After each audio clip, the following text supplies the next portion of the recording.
What's up, Hollywire? It's Mariah Davis. We're here at the Paleyfest, and we are going to talk to Milo Ventimiglia. You're closing out a 6-year-long chapter. That's got to be a lot of emotions going on. Can you describe what you're feeling right now, saying goodbye to that chapter of your life? It's not really saying goodbye so much as just thanking it and being grateful that it happened. I mean, you know, this cast is amazing. The crew is phenomenal. What the character has inspired in people, I think, is really wonderful. So it's not really, I'm not focused on the goodbye so much as I'm grateful for the experience. Right, yeah. I was telling someone, I think the reason why this show is so popular is because there's a character that everybody can relate to. Sure. And I feel a lot of the cast, and maybe you would disagree, has found something within their own character that they found similarities into their own life. What are you going to miss most about playing Jack Pearson? Gosh, I don't know. I don't know if there's a miss the most about playing Jack so much as just again, I'm in a grateful place of knowing that through his imperfections, he's got a heart of gold, and he really tries, makes a pretty big effort to make sure the people that he loves know that they're loved by him. Yeah. So I think for me, it's probably a combination of that and.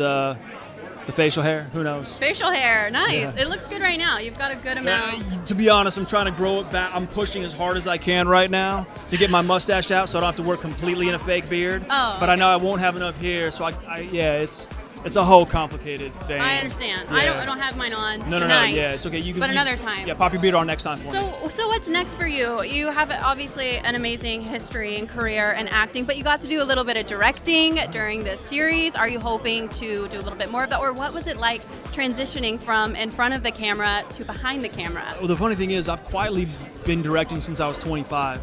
Okay. I do things that people don't ever think about. You know, it's like you're not watching a Cadillac commercial going, "Who directed that Cadillac commercial?" You don't think about it. But maybe once or twice it was me. Wow, you now you know. Digital content, a lot of different things. Like I've been behind the camera quietly for years, producing and directing. Nice. So next, I'm actually I got a pilot over at ABC. We start to shoot that probably in a few weeks. Producing and acting on that one. Great story about a con man who has a romantic weekend with a CIA officer, all predicated on lies. Okay. They're not honest with one another. And, you know, ultimately their two different worlds are pitted against one another, and they find themselves romantically perfect for one another, but also on opposite ends of the law. That's definitely something I'm going to be watching. It's a great show. When two worlds collide, and it gives me kind of like Mr. and Mrs. Smith vibes. Yeah. They're kind of pitted against Mr. each and other. Mrs. Smith, Out of Sight, you know, that George Clooney, Jennifer Lopez film. Like a lot of that. So we're putting the cast together. Things are shaping up, and we'll be in production probably about 8 weeks. Awesome. So I know that you're a travel guy. You lived in an Airstream. I don't know if you're still in the Airstream. Are you? I mean, I've got a home as well, but I have my Airstream, yes. Okay, cool. Yeah. So, but you still have the Airstream. So we have a little game, just real quick. Cool. Would you rather have to live in a new country every single month or never be able to travel again? I'll take a new country every single month for the rest of my life. I mean, but the tough part is at a certain point. No, actually, no. I think you could do that. You could extend that for the rest of your life. I was trying to do the quick math of how many countries and how many months and how long is the rest of my life. Yeah.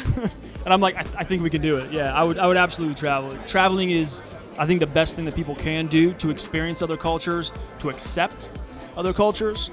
Because I mean, truthfully, it's like, you know, we're all stuck on this piece of rock together. Yeah. Nobody's really going anywhere until 2040 when we go to Mars or something like that. Yeah. But beyond that, I think if there were more people that were getting out in the world, there were more people experiencing other cultures, then I think they would understand that we're not too dissimilar from one another. And even though we may have been born in one country, you know, we're all going through a human experience. Yeah, so I'm with you. I would pick travel. There's no wrong answer, but in my opinion, that was the right answer. Thank you very much. Thank you so much. Yeah, absolutely. Congratulations.